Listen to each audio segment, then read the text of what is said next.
Time for Spotlight on Business with Bob Burns. All right, we're back. We're with Michelle Douglas and Kimberly Schurig, and we're going to talk about some lawsuits. But first thing we want to talk about is that there is a big fire in Cape May County at Shun Pipe and Cold Springs Road in Cape May. You should try to avoid the area. There's fire crews in the vicinity of, again, Shun Pipe and Cold Springs Road in West Cape May, and just be careful. Michelle, tell us about yourself.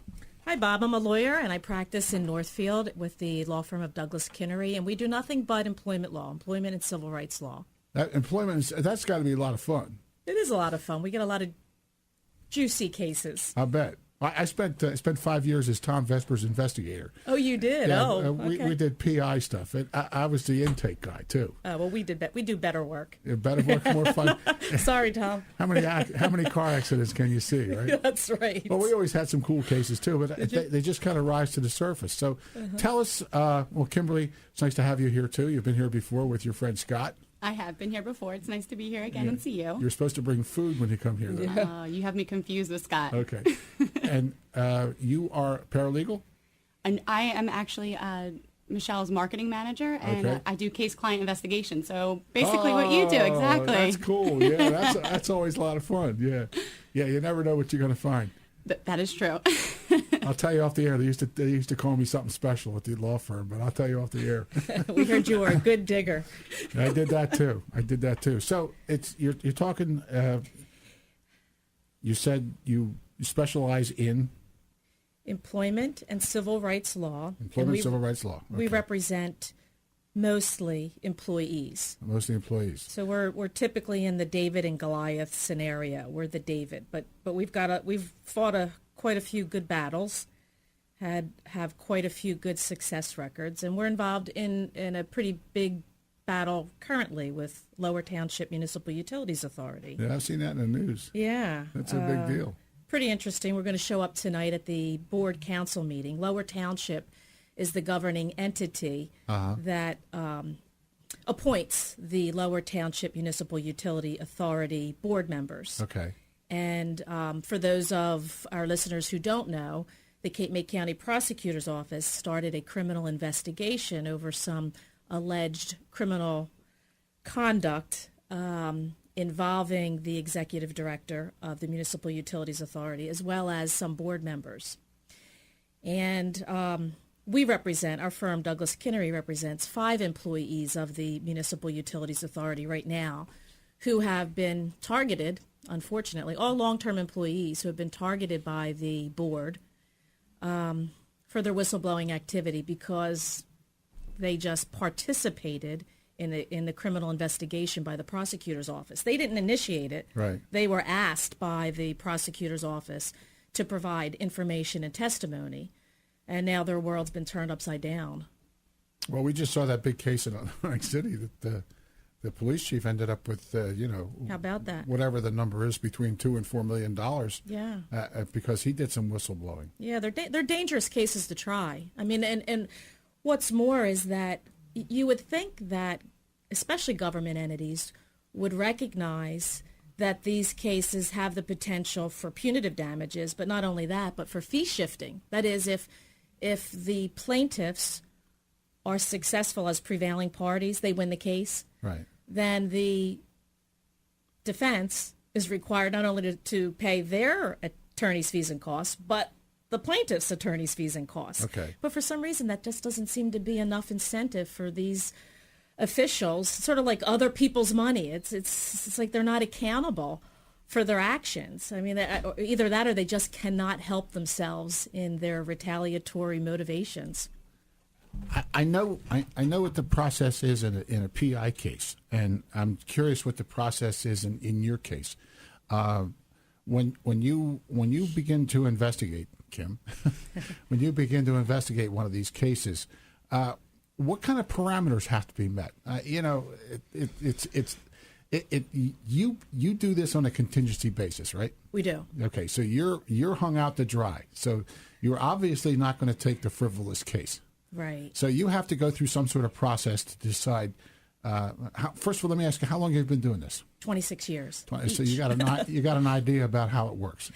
I do. I should by now. You should by now. And What possessed you to specialize in these areas? Well, which question first? What possessed me to get involved in employment and civil rights litigation was that I guess I'm somewhat of an idealist. In law school, they were that's the kind or the body of law that I was interested in. And after I graduated from law school, there weren't a whole heck of a lot of attorneys practicing in this area. So I thought it would be a nice little niche to create, and we have, thank goodness, and have done so successfully. But you're talking about a screening process, right? Because we represent a lot of victims of discrimination, right? But ironically, I have to be somewhat discriminatory when I agreed to accept some of these cases. Right. Many people are treated unfairly in the workplace, period. But does that necessarily mean that they have a legal cause of action? No. So it's our job, and we have a staff who takes the client intake information, tries to get really to the heart, to the beef of the matter. Right. And we try to figure out whether or not the employer has violated a law in their unfair treatment of the employee. And if so, then we'll accept the case. Okay. The whistleblower aspect of this, it's another little category inside of this employment law, right? It is. The Whistleblower Act in New Jersey is called the New Jersey Conscientious Employee Protection Act, SEPA. And in order for an employee to have a claim under the Whistleblower Act, they have to meet certain elements of the law. Okay. First of all and foremost, they have to be an employee, right, which you think may not be such a big deal, but in some instances it is, because maybe the individual is actually a independent contractor. Okay. Little things like that. But the big elements are they've got to be an employee. They had to have participated in protected activity, and that's where the New Jersey Supreme Court has really kind of put its thumb down recently in becoming more strict in its analysis of what protected activity is. And protected activity, the short definition is protected activity is anything that the employee does by way of threatening to expose, actually exposing, disclosing, reporting, speaking to a government entity about illegal conduct or unethical conduct by the supervisor or by the employer. That's generally considered to be protected activity. Okay. And then there has to have been an adverse employment action taken by the employer against the employee because that employee engaged in protected activity. Okay. So there's a definite process that it has to meet certain elements to even be considered as a possible case. Yes. And then, of course, the dollar amount makes a big difference too, right? Well, sure. That gets into an adverse employment action. Right. Because I didn't get invited to the boss's birthday party, yeah, doesn't necessarily qualify as an adverse employment action. But if I'm fired from my job, or in this case with the Lower Township Municipal Utilities Authority individuals, 2 of whom have lost their jobs after many years on the job without a problem. Oh, really? Yeah. And or my overtime is now being cut where before it wasn't, and it's not because of budgetary reasons. Okay. They're things, they're elements that truly constitute adverse employment action. Okay. Most of us are employed most of our waking hours.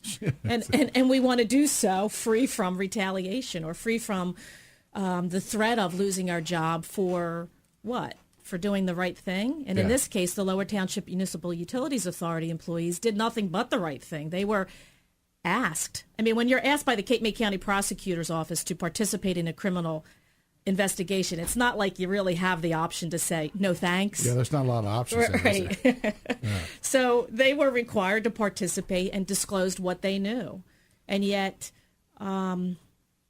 their immediate supervisor, the executive director of the Municipal Utilities Authority, issues a directive, unbelievably, issues a directive, and we have it, that stated that if any of the employees contacted or talked to the Cape May County Prosecutor's Office, they were to immediately report to him, the executive director. Really? Now, that's completely contrary to what the Cape May County Prosecutor's Office and the detectives would hope to achieve. That is confidentiality in their investigation process. So that's just the start. That's just the beginning. Are you at liberty to talk about what they were contacted about? Well, I can say this. I can say that they were contacted about allegations regarding various contracts that were engaged in by the board and outside vendors over a course of a number of years. And I probably don't want to say too much more because I, too, don't want to jeopardize an ongoing criminal investigation. Okay. All right. So it was a legitimate investigation that it was not perpetrated from people within the organization. Correct. All right. So the prosecutor comes to you, I want to know about this, and they answer the questions, and then all of a sudden they're raked over the coals. You got it. Yeah. I saw the coverage on TV a couple of weeks ago, whatever it was, and it looked kind of brutal. Well, you know, I can tell you this. I attended. I was called in at the last minute. The last board meeting that I'm talking about, the Municipal Utilities Authority board meeting, right. Not to be confused with the Lower Township Council board meeting. But I was called in at the last board meeting about 8 o'clock in the morning from one of the now clients to help him save his job. Right. And so I attended that board meeting that night. And I do so because, quite frankly, some of the times your clients aren't always honest. So I have to make I'm shocked. I know I'm you would stunned. be. So I needed to make an assessment. Right. And oftentimes the only way that you can make an assessment is if you see a person, you know, face to face, Right. or you can hear their voice, Right. or judge their demeanor. Well, I went to see the Municipal Utilities Authority executive director, and geez, he seemed pretty cool, seemed pretty rational, seemed like a pretty good guy. Right. We had that on tape. Yet, I also have another tape that I listened to later from my client, from another one of my clients, where this same executive director sounds like an irrational, crazy, not together Oh my gosh, person that doesn't sound good. who assaulted, admits to it, You can't beat him. on the record, on the tape, my client. For what? On the tape, he says that he assaulted my client because he participated in the criminal prosecution. Oh my gosh. Unbelievable. Yeah. So, you know, what I saw in public, the public show demonstration, was completely different than what I listened to on tape from the executive director. And that's what made me become committed to representing these individuals. I knew then that what they were telling me was, in fact, the truth. So the first time you were involved in this case was a little over a month ago. Yes. Yes. 8 o'clock in the morning phone call. 8 o'clock in the morning. Can you be at the meeting tonight at 8 o'clock, right? You got it. You got it. So At 5 o'clock. 5 o'clock. 5 o'clock. And then And not even a free lunch, right? no, free, not even a cup of coffee. You got to hang around with Scott. Yeah. But it was eye opening. You know, the executive director denied that he had issued pink slips, that he had threatened to issue pink slips for all of the laborers come January. And the reason that the board meeting was so packed was because there were a number of people there with vested interests, the laborers. Sure, yeah. They wanted to know, is this what's going on? Are we really going to be outsourced? And the executive director denied that. Yet on the